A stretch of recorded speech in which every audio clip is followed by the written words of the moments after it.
Hello everyone, I'm Jin, and today I'm going to be giving you some Diablo IV tips.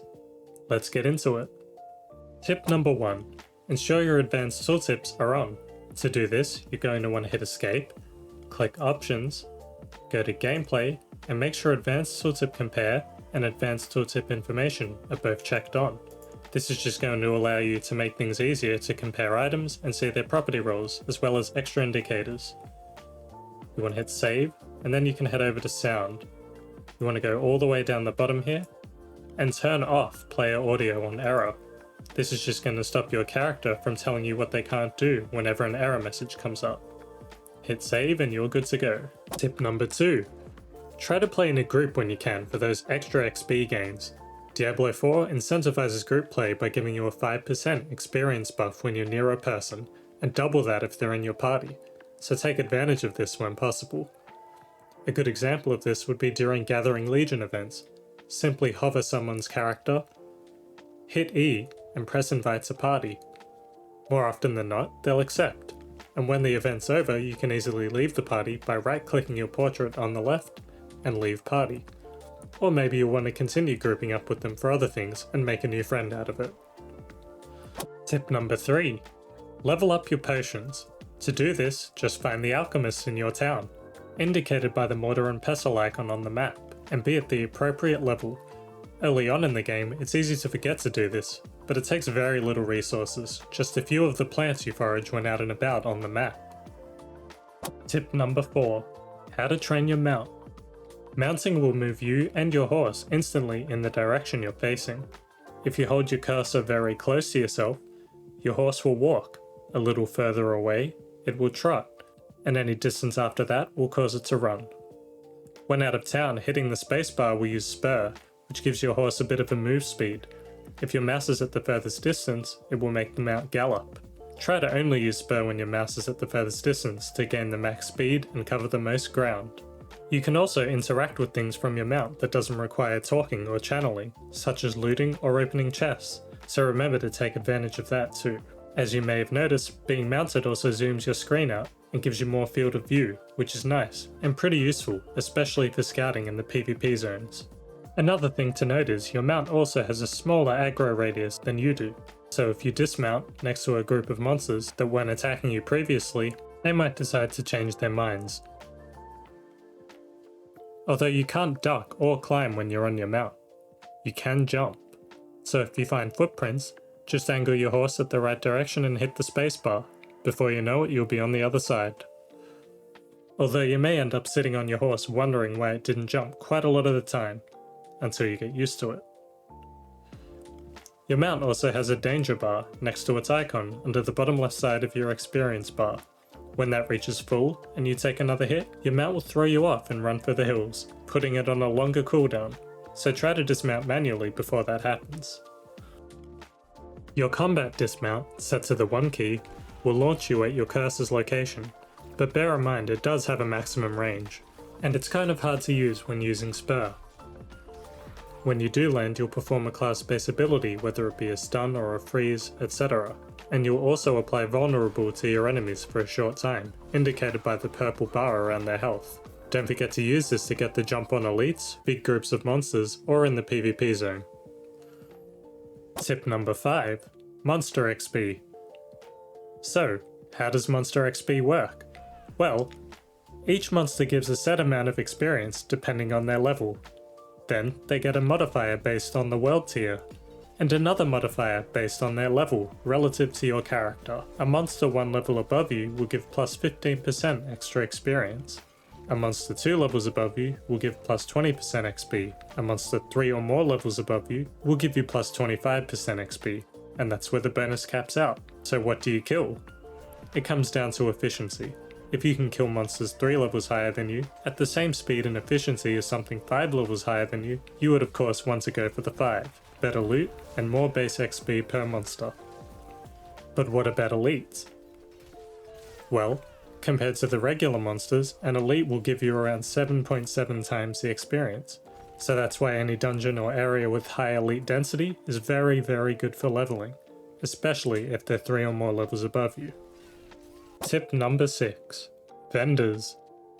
Vendors reset every hour, on the hour. The vendor's loot is global. Whether you're in Kyovashad or Saragar, the vendors will sell the same loot until the reset. You shouldn't be buying from vendors in the early game, because it's a huge gold sink, and you'll replace those items relatively quickly. You'll be able to use that gold instead to upgrade your items, especially past item breakpoints. More on that in a bit. As for late game, you should definitely check the vendors, basically the opposite of early game. You're looking for those 3+ correct stat items. Just check when you're in town. Tip number 7. Upgrading items. When you're leveling up, you should upgrade your items 2 to 3 times. These upgrades are relatively cheap. You can do this as well as salvaging at the blacksmith, represented by an anvil and hammer on the map. You want to especially look out for item breakpoints for even more gains. What are item breakpoints, you might ask? Well, in the top left of the item box, you'll see the item power, which is what determines its tier, and the rolls you'll be able to get on the item, as well as the item's base stats. This item is in the tier 5 range, as the power level started at 701, and like every other item, gains +5 with each upgrade. If you look at the property rolls, they each go up a little bit with each upgrade, but maintain their roll. But as I upgrade the item for the last time, it crosses the breakpoint of 725, making it a tier 6 item, giving it a better min-max, and also re-rolling the current properties. For example, the dodge chance went from a lowish roll of 3.2 to a high roll of 8. The base stats, however, don't get re-rolled, so if you can upgrade past the breakpoint, it may be worth it for you to do so. Tip number 8. Use the Occultist. So what does the Occultist do? The Occultist can imprint and extract aspects, as well as enchant gear, and later create and salvage sigils to open nightmare dungeons. The icon will be represented by a triangle and 3 circles on the map. But what are aspects? Aspects are special effects that can be imprinted onto rare and legendary items. Each legendary you find will come with one, and imprinting one on a rare will upgrade it into a legendary. Extracting an aspect from an item will destroy the item, but you'll be able to imprint it on an item of your choice, provided it's the right type of item, as not all aspects can be imprinted on all items. You can imprint on an item as many times as you want, but you can't extract an aspect you've already imprinted. Keep this in mind when imprinting a perfect aspect, as you may want to save it for much later. You can also get aspects from dungeons, although they'll only give you the minimum roll or flat amount, depending on the aspect. You can see the aspects you have by pressing Y and looking in the Codex of Power. Then you can sort by offensive, utility, defensive, or even just show your class's aspects. When you see a grayed out aspect, and you want to know where to get it, you can easily left click it to pin it on the map. From there, you can just open your map and follow the path to the pin. You also don't want to imprint onto items you'll change often, especially early on when you don't have access to a lot of duplicate aspects. And if you're thinking about transferring an aspect from your main to your alt, just remember, they also have a level requirement, which will be the same level as the item you found it on. You can also enchant your items here, taking one stat, turning it into another. You can only do this for one stat slot per item though, so choose wisely. The first time you enchant doesn't cost a whole lot, but gets progressively more expensive, taking millions of gold for a few rerolls at a high level. Tip number 9. Heltad tier change. If you have access to World Tier 4, but aren't strong enough to farm for cinders there, consider turning it to World Tier 3, farming there, and switching it back to Tier 4 when you want to open some chests.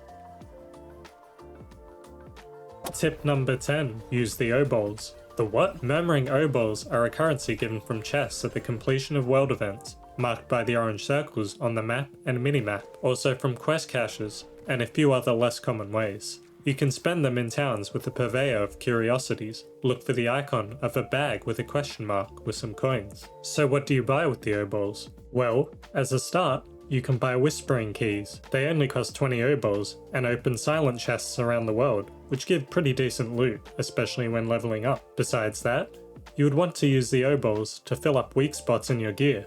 If your gloves suck, no problem, grab some new ones. If you have trash level boots, get some boots, please. Every wanderer needs a good pair of shoes. If your gear is good, another option is aspect hunting. Just make sure the item you're buying can roll the aspect you want, and don't buy two-handed weapons when doing this, unless you're looking for a weapon itself too, as they cost a lot more robolls.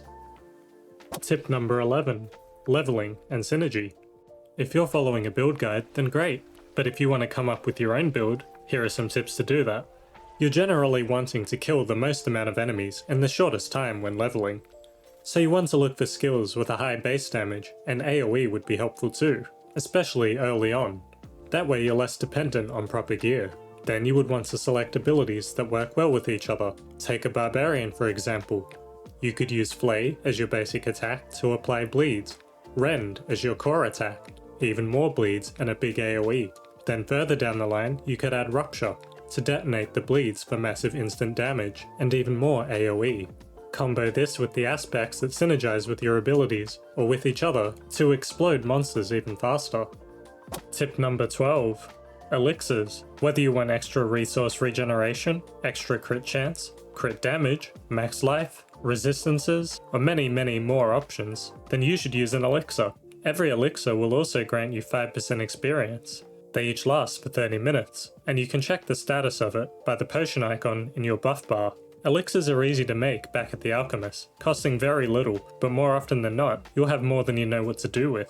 It's easy to forget to use these, so remember, the more often you chug, the faster you gain that delicious experience. You can only have one active elixir at a time, so don't pop them all at once. Tip number 13. Incense. Yes, this is actually a thing that exists. Still at the Alchemist, incense is made with the same ingredients as elixirs and can be used to give yourself a buff, which is also multiplied by the number of player characters it affects, so use it in places where lots of people gather, and the buff will carry on to whatever you do next, until its 20-minute timer runs out. And just like elixirs, you can only have one incense on at a time, so be careful with those fumes. Tip number 14. Respecking. So if you decide your skills aren't the ones you want, or you've misclicked your latest point, don't worry about it. Just right-click that upgrade and it will refund your point for a reasonable price based on your level. And if you're below 15, it's free. But if you're trying to refund skills you've learned in earlier clusters, it won't allow you to refund them below the minimum points required to reach the next cluster. An easy way around this is to refund a point from the same cluster and juggle it into the new skill, or refund a point from the end. Redistribute and juggle the points you want, then when you're done, add the point back on at the end.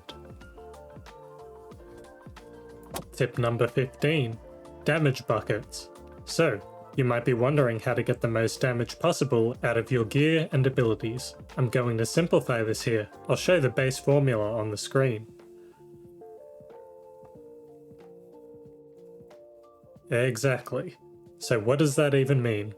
Basically, you want to have a high base damage, which is roughly the DPS shown on your weapon, multiplied by your skill's damage, plus any skill bonuses, and you'll multiply that damage by each of the damage categories, which are additive, multiplicative, vulnerable, crit, and attribute. So oversimplified, this means you want to have a reasonable number in each of these fields, and reliable ways to apply the vulnerable and a decent crit chance to apply the crit damage, instead of just having a ridiculously high number in one field. Now that you're aware of how damage is calculated, if you want to know more, I've linked an in-depth guide in the description below. Tip number 16. World tier. When you make a character, you'll be asked to pick a world tier. You'll have the option of tier 1 or tier 2, and although tier 2 looks good, it only gives 20% more XP and 15% more gold than tier 1. You'll more than make up for that deficit in tier 1 by slaying monsters quicker, so I'd recommend starting with that, and upping it to tier 3 as quick as you can after completing the campaign for that 100% XP bonus, sacred item drops, and uniques. And the same again for tier 4, for the 200% XP bonus, ancestral drops, and to add a higher tier of unique drops. Tip number 17. Explore. You might be worried about min-maxing everything and getting to max level as fast as possible, but don't forget to explore the world. This also has its advantages, as unlocking the map will make it visible for your next characters and carry over through seasons. and any Altars of Lilith you find, which each give bonuses to base stats or other rewards like Paragon points, will also be revealed in the next season, so you just have to go there again and click them. I'll leave a link in the description of some nice interactive maps that'll help you find the altars for the first time. So do what you want, enjoy the game, and know that you'll get to the end eventually. And all that awaits you there is an even angrier Lilith. That's all the tips I have for today, and if you have any tips you'd like to share, leave them in the comment section below. Thanks for watching, I hope you learned something, and if you enjoyed the video, please like and subscribe to the channel. Hit the bell too. Bye!